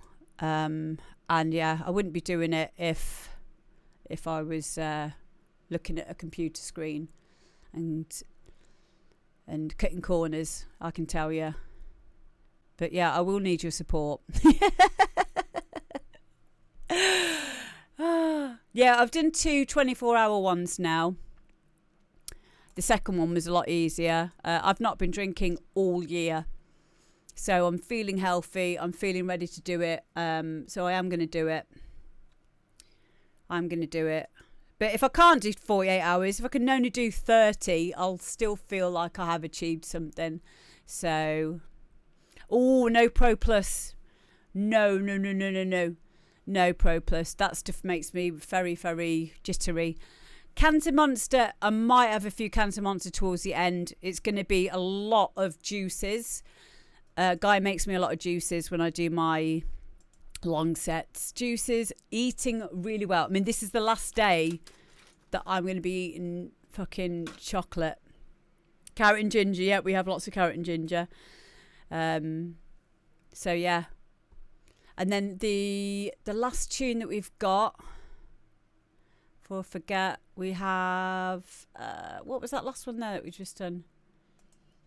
Yeah, Untethered. I did love that, by the way. I can't remember if we spoke about that tune or not. It was a Rob Tessera master, I think, of that one. CLK's been on before. Yeah, you guys have nailed it with that. I actually took my headphones off and listened to it on my Mackies because these are DJ headphones, so they're a bit more mid to top end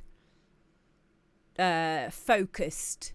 And then when I took them off and listened on my flat monitors, flat response Mackies, it sounded brilliant. It sounded so nicely balanced. It sounded polished. It sounded finished. I loved it. I loved it. Carte Blanche says, fair play on the 48 hour. I've not done it yet. I don't want to get the reward, the dopamine release yet from telling people about the 48 hour live stream because I haven't done it yet. So it might, I mean, I'm going to be starting it on Saturday at 6 p.m. We'll see how far we go. But, you know, don't congratulate me yet because I haven't done it yet. I've got Speedo worried. He did 52 hours though, didn't he? So we'll see. It's him that's inspired me. You know what we're sort of like on Twitch? We're like, one person will do something like, okay, I'm going to try and do that now. And that's how it should be. And I'd like to see you all cheering me on. I should have just done it without announcing it. Can't do that. I can't do that. Because I wouldn't do it. A little bit of pressure's good with me. Like if I say something, I'll have to do it. Just like I said, I'm not going to drink for 3 months. I've said it and I've stuck to it. So 26 hours. Yeah, you've beaten me on that one, Carte Blanche. I think my last one was 25. I've done 3 days before, but it wasn't televised, as it were. So Tunesman says, I did 36 hours one night. I was done in. Good effort, mate. Right then, we've got DJ CTI. Please do 53 hours. We'll see. We'll see what happens. I have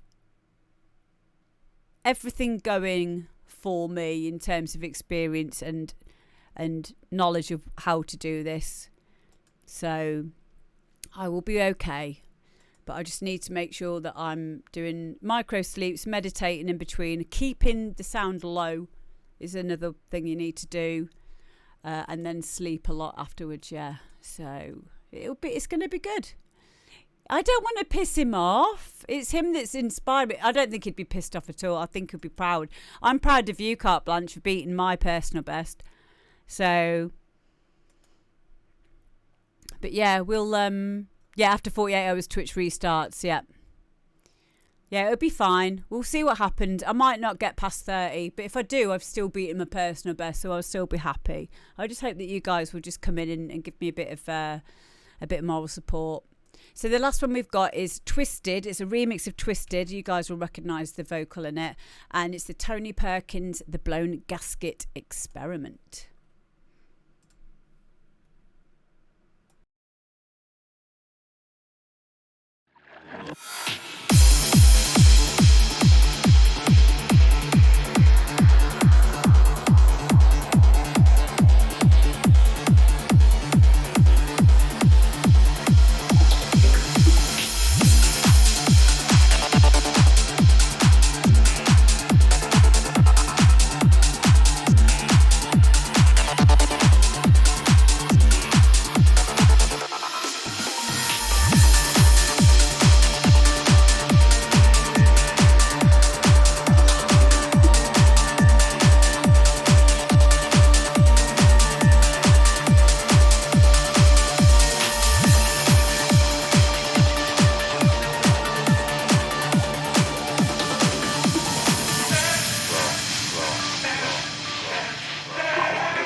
Excuse me, you've lost the fucking plot.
Let's get twisted.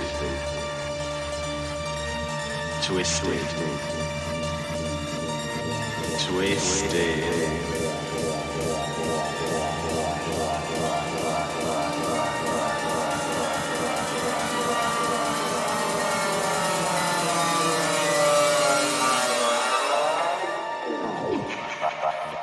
Fucking up my brains.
know you're trying too hard. You ain't sex on legs. Your dregs on legs, man. And you know it.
Yeah. Wow. I don't know if it was from listening to it mainly in my headphones there.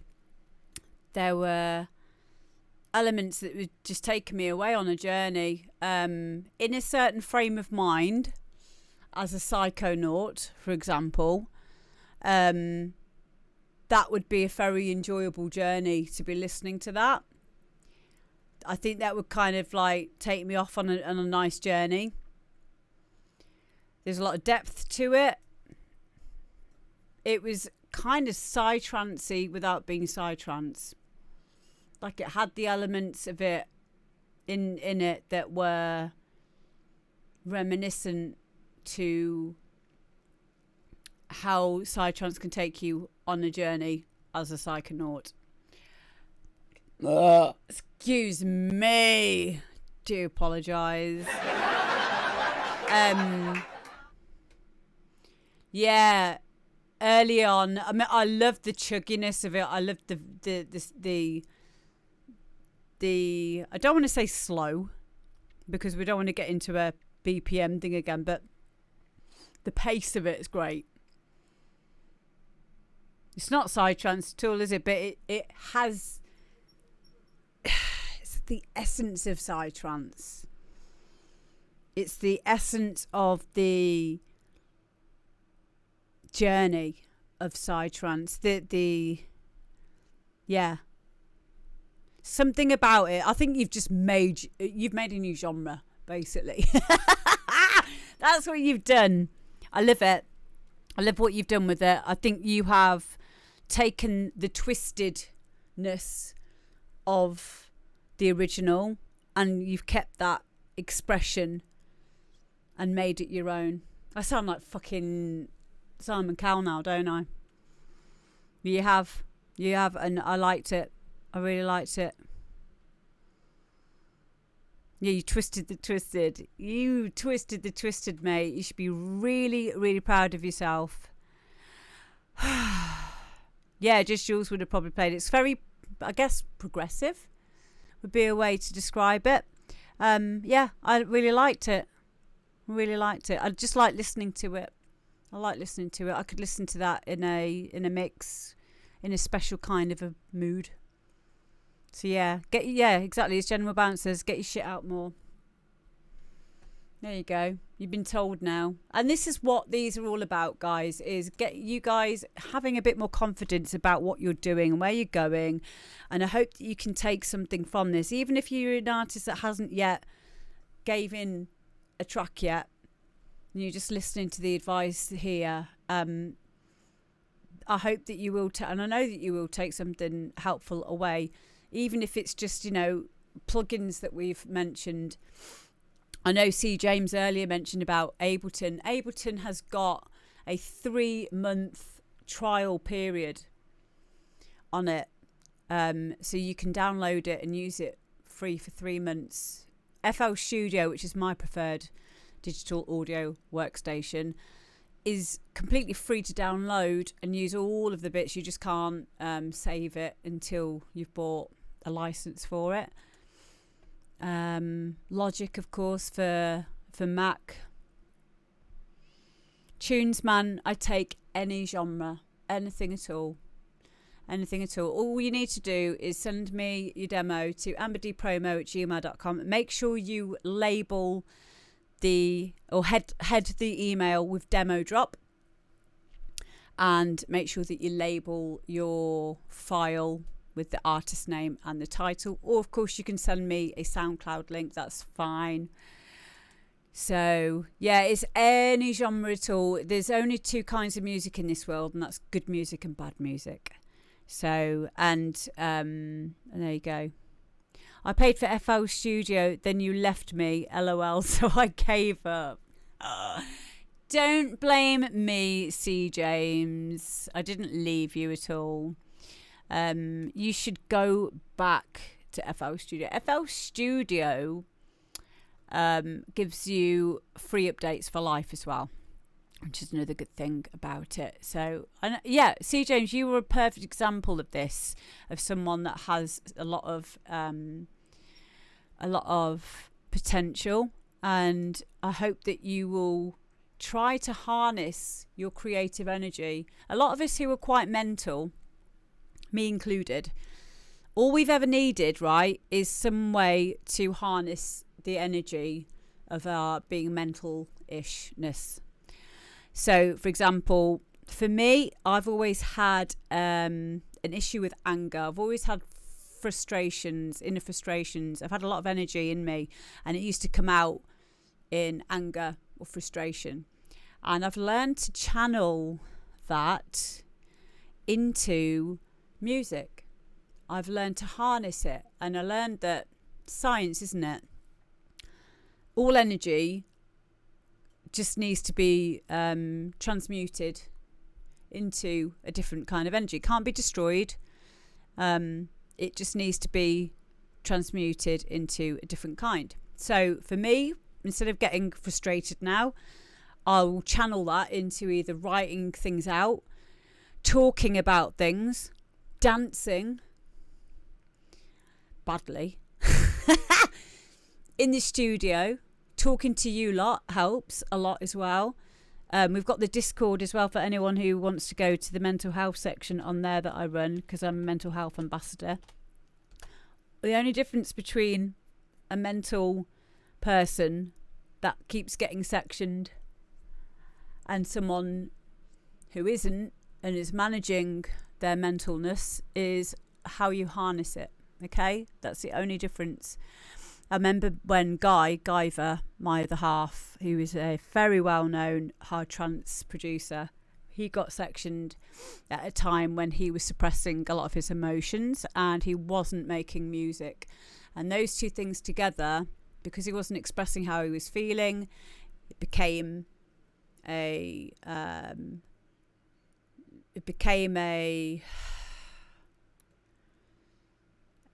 kettle on the boil with nowhere for the steam to go, and eventually it just blows.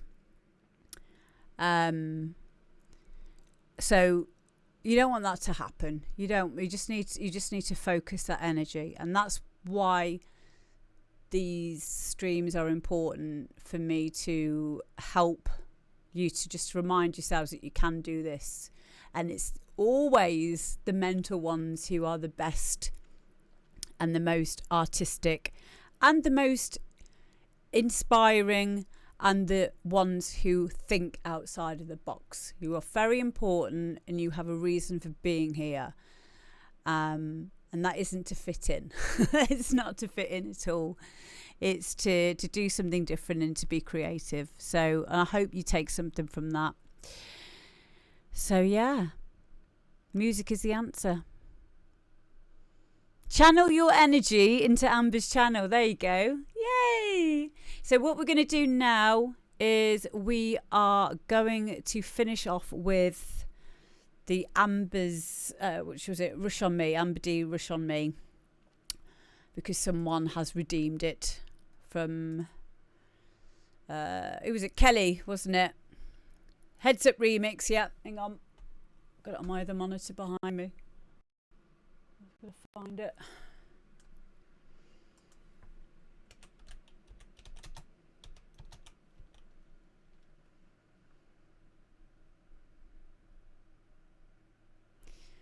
Where is it?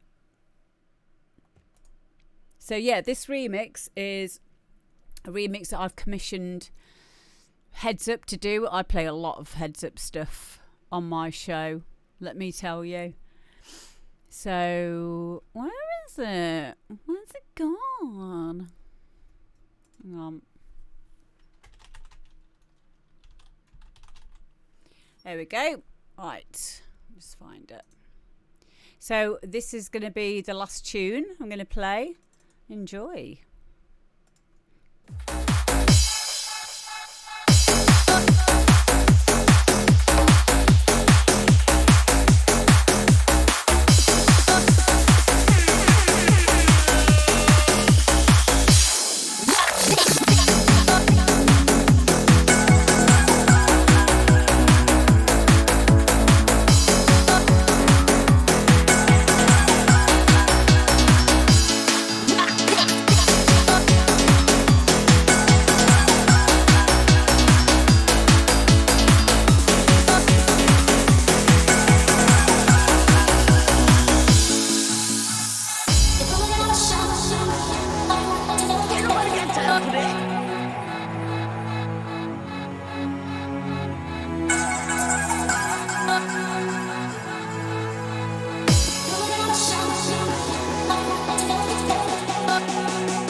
yeah, that is the Heads Up remix of one of my biggest selling tunes, Rush on Me. Hello to Hartshorn.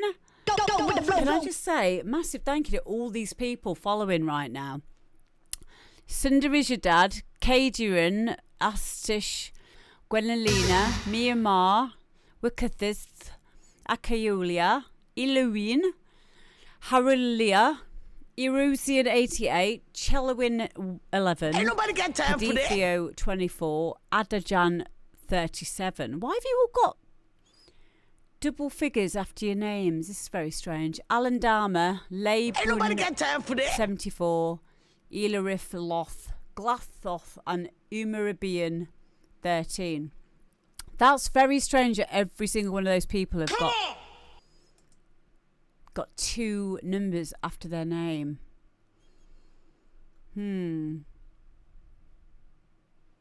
That's very strange. Ain't nobody got time for Probably that. all spam bots. Yeah, maybe. Do you know what? Maybe this is why I can't pronounce so many Ain't of nobody the got names. time for that. Look, Adajan 31. Adajan 31, if you're in the chat now, say something normal.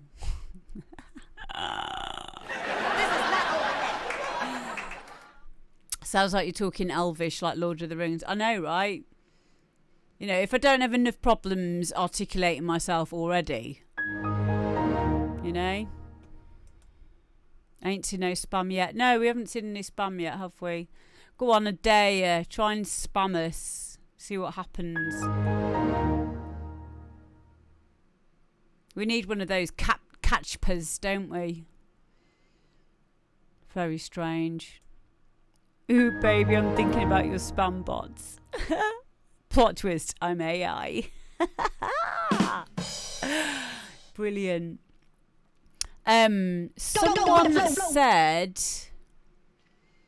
Someone redeemed a Guide the Raid, didn't they? So I need to raid you now. And I don't know who it was. Thank you, General Bounce. Ain't nobody got time for that. Do you know the reason why spam is called spam as well? Do you know the reason behind it? Do you know where it originated from? I've spoken about this before. Mixed pork mix. Yeah, well, yeah, that is what it is. But the reason why we call spam is in like email spam. Do you know why it's called spam in terms of, you know, when you get a spam message? Ain't nobody got time for that.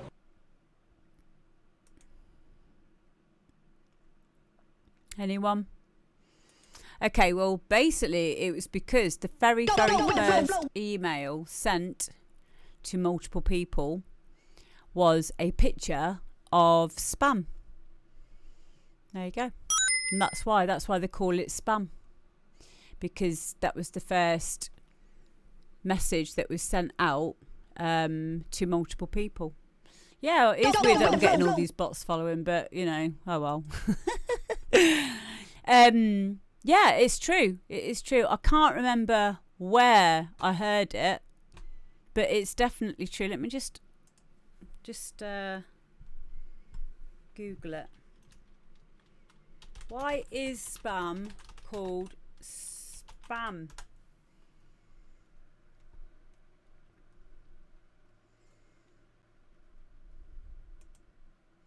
No, that would be a better thing to put. Why is junk email called spam?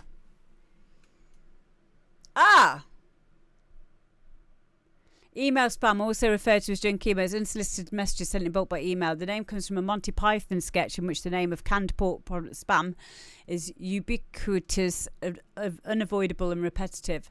These collective email addresses are sometimes sold to other spammers. Yeah, well, on top of that, then, there, and here's the picture of it as well. There is a picture of... Junk email can take many forms, whether that be from Nigerian princes, so-called social media experts, or just an endless supply of newsletters. What exactly goes into one of those? life than traditional meats, making it perfect for sending out to troops. Klucher wrote in. Like, this is what I do all day, right? I just watch really stupid, weird shit on on YouTube. I'm not even joking. Let me just.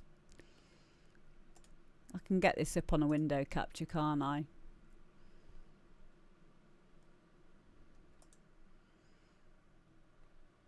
Is it window capture or is it?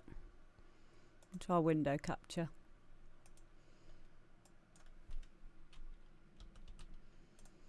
Might as well. I've got nothing else to do tonight. Chrome. Here we go. Let's watch this together. Ready? Junk email can take many forms, whether that be from Nigerian princes, so-called social media experts, or just an endless supply of newsletters you accidentally signed up to. Luckily today's sponsor CleanFox are able to help with all those annoying emails. CleanFox is those tins. Off. Spam consists of pork shoulder meat, ham, salt, water, potato starch, and some sodium nitrate for good measure. In this current world where food has never been more beautiful, spam seriously looks out of place. Yet spam is from another time entirely. Spam's origins root in 1937. Born from a time of economical unease during the Great Depression. Quality meat became harder to obtain for the average person, and spam filled that meat void, becoming a household essential in its homeland of America. Yet, spam didn't become a worldwide hit until World War II. In 1941, cans of spam were sent all over the world. It was easy to ship and had a longer shelf life than traditional meats, making it perfect for sending out to troops. Before they knew it, soldiers across the globe were eating spam for breakfast, lunch, and dinner. When America entered the war, over 150 million pounds of the stuff accompanied them. So much of the stuff it started to become the butt of jokes and a bane to troops. As one anonymous World War II poet put it, now Jackson had his acorns and Grant his precious rye. Teddy had his poison beef, worse you couldn't buy. The doughboy had his hard tracks without the Navy's jam, but armies on their stomach move, and this one moves on spam. Yet, despite all the mockery of the poor tins, spam was a uniting factor across American troops regardless of where they were. Even in the 80s, British Prime Minister Margaret Thatcher looked back on spam as a wartime delicacy, and USSR leader Nikita Khrushchev wrote in his autobiography, "Without spam, we wouldn't have been able to feed our army." Yet, that's just the history of spam. What about that now iconic name? Well, the mystery of the name is just as mysterious as to what goes into the meat itself. Many myths and rumours have spread for what exactly spam means, like it being an acronym for shoulder pork and ham, special processed American meat, to a personal favourite, something posing as beef. Yet, the official explanation from the Hormel Foods Corporation, the company that makes spam, is that the name is a blending of the words spice and ham. The story goes that during the New Year's Eve party, president of Hormel Foods, That makes sense, doesn't it? That it'd be spice and ham Hormel together. ran a naming competition for the new product, to which the winner would receive $100. It was the brother of the vice president of Hormel who came up with the name Spam, and as Jay Hormel himself put, Fucking hell, he looks like he's had a hard life. Look at him. He looks like he's been put through a TikTok filter. Looks like he's been stretched. Time stretched, but visually. with the name Spam, and as Jay Hormel himself put it, "I knew then and there that the name was perfect." Now, this is only half of our story. So, who do we have to thank for getting the ball rolling on spam being used to talk about junk email?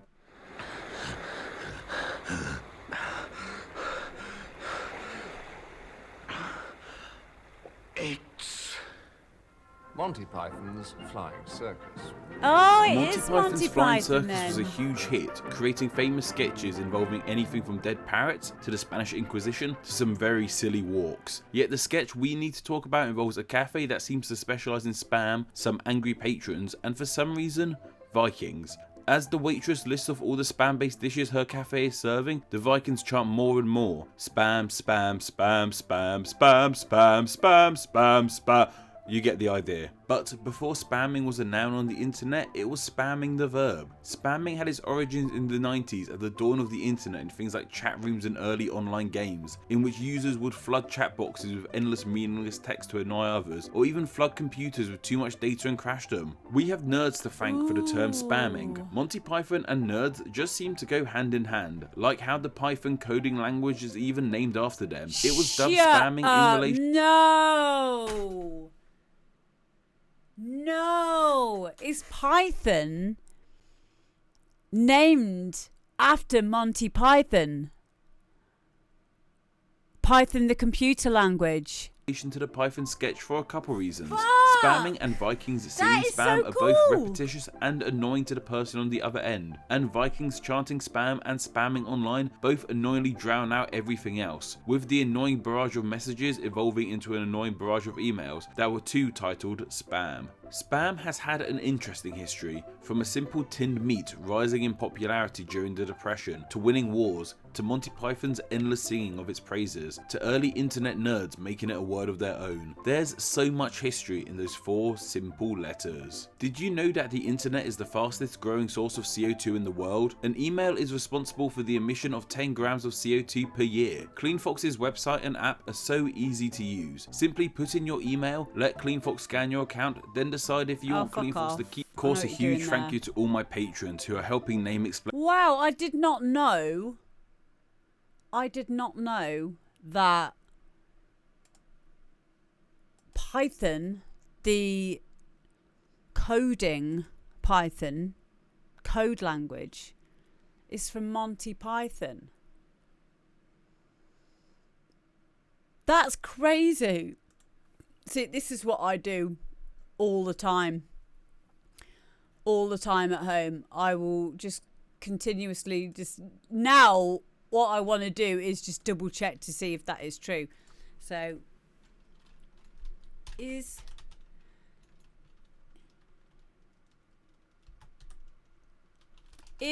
Python the code language named after Monty Python?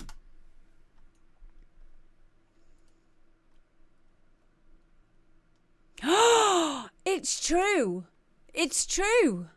When he began implementing Python, Guido van Rossum was also reading the published scripts from Monty Python's Flying Circus.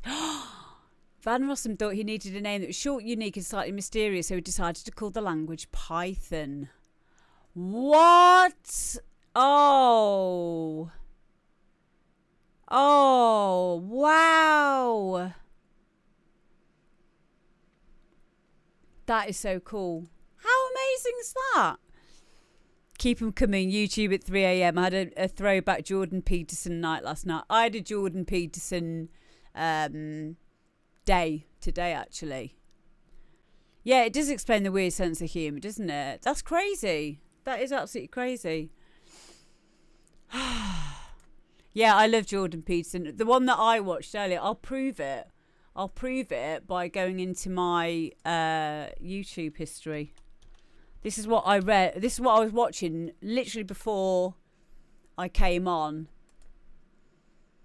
Where is it? My kids have been watching stuff as well. Hate it when my kids mess up my watch later. Where is it?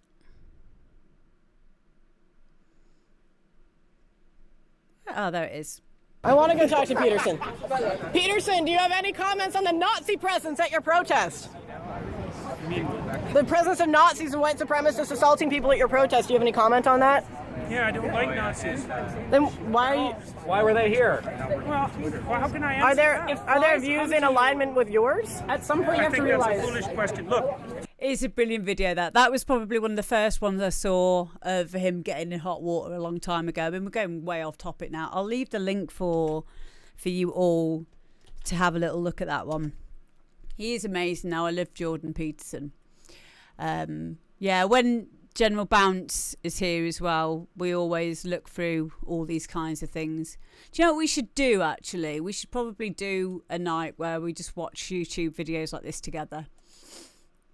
I'll arrange that. I will do that. His new podcast? No. Has he got a podcast? Get out of town. Yeah, the Jordan Peterson on Oxford Union Debating Society. That is a good one. That is a really good one. Yeah, we will. We'll do one like that. We will do one like that. I'll work out when we can do it. I'll put it on the schedule. Well, what we'll probably do actually is we'll do it on a Tuesday after we've done the songs bit. But yeah, what's General Bounce put there? Let's have a quick look. I've got a few minutes. Let's just watch a few of them together. Then we might as well. Is this his ooh, Maps and Meaning? Yeah. Cool. Yeah, his book 12 Rules for Life is great. See you later, Busky. Do you know what we'll finish off on? Finish off on one of my very favourite. Do you know what? I've got so many stupid YouTube things that I can watch with you guys. It's unbelievable. We're just going to watch this one. This is what you'll probably see if we do one of these. When we do one of these. I love this. Watch this. You're a wizard, Harry. I'm a what? Harry, you're a wizard. I'm a what? A wizard, Harry. I'm a wizard? Yes, Harry, you're a wizard. But I'm just Harry. Well, just Harry, you're a wizard. But I'm just Harry. No, just Harry, you are a wizard. Listen here, Hagrid, I'm just Harry. No, Harry, you are a wizard. I'm not a wizard, Hagrid, I'm just Harry. Listen, Harry, you're a wizard. No, Hagrid, I'm just Harry. Harry, for God's sake, you're a wizard. A wizard? I'm just Harry. No, just Harry, you're a wizard. I'm not a wizard, Hagrid, I'm just Harry. No, just Harry, you are a wizard. I'm not a wizard, Hagrid. Harry, you are a wizard. Listen here, Hagrid, you fat oaf. I'm not a fucking wizard. For God's sake, Harry, what is with this language? You're a fucking wizard. I don't give a fuck, you fat, hairy bastard. I'm not a fucking wizard. Listen, Harry, you're going to go to Hogwarts and do spells and shit. And you're going to be fucking pleased about it. I don't want to do your fucking spells, you basket case. Stick it up your fucking dick hole. My fucking what? Hagrid, you're pushing me over the fucking line. No, I'm not. You are a wizard. You're gonna go Hogwarts. You're gonna do spells. You get a wand. You get a fucking owl. It'll deliver your mail. Deal with it, you twat. I'm gonna fucking put my dick in the owl. I done that when I was younger, and that was a bad move. You are a wizard. I'm a what? You're a wizard, Harry, for fuck's sake, listen to me. Hagrid, I've been through this. I don't give a bloody fuck what you think. This is not negotiable. You come with me, you specky, bull haircut, fuck, small dick, skinny cunt, eat more wanker. I'll fucking set your beard on fire. More than you little specky cunt, square to go like. I'll fucking burst you. Right, you little wank stain. If you don't get your act together, I'm gonna drag you to Hogwarts. You'll get a wand, you'll get an owl that'll deliver you a shitey mail, and that'll be that, and you'll enjoy it, you shinky. I'll fucking gnaw your arm off, Hagrid. Listen, you, get near my arm and I'll slap you across the face like a little bitch. I'll pump you silly. Come on then, you cunt. Suck my pixie dick, you chubby coon. I'll rupture your fucking anus with my massive bear cock. I'll rip your giant dick off and bash you across the jaw with it. Let's go right now. Bring it on, you little... Oh, so funny. Yeah, I watch a lot of things like that, basically. I have so many videos like that we can share together. But yeah, I will work out a day to do it. Probably we'll do it on a Tuesday after we've done the main tracks and stuff. But yeah, I love stuff like that. That is my humour down to a T. So yeah, and thank you very much, guys, for being a part of this and for being amazing. And thank you for everyone who has given in tunes. And I hope to see you same time next week, guys. Love you loads. Mwah. Bye. See you later.